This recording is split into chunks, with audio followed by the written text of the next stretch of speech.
bottom line is that we haven't refilled the gas tank. We keep driving. Think of the military as a car. It would be like driving a car without a tune-up, without changing the tires, without filling the gas tank. You can only go so long without taking care of it and without properly resourcing it. And our individual soldiers are better experienced. They've learned a ton.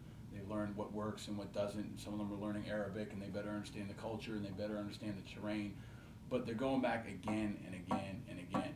And that is, I would argue, unfair and unsustainable. You can't keep it up. You've got more than 500,000 people that have been there twice. You've got 20,000 people that have been there 5 times. So it's an unfair amount of burden to ask people to take on. You know, to think, okay, I'm going to deploy for, on average now, 15 months. And then you get sometimes less than a year back home, and you redeploy for 15 months again. So it's 15 months you're away from your wife or your husband or your kids or your family, and that just wears people down. And at the same time, we're not taking care of our equipment. They don't have enough time to come home and retrain, and it's just driving them into the ground. So that car that's rolling down the street without repair, the wheels are starting to come off.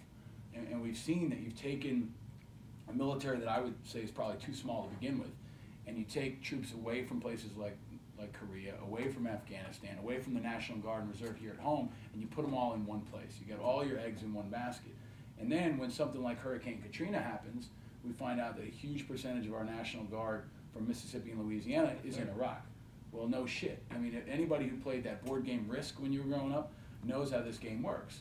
And unfortunately, the president didn't spend enough time playing that game, or he would have realized that you can't keep this up. So I think that's one of the most important pieces of the war that folks aren't talking about.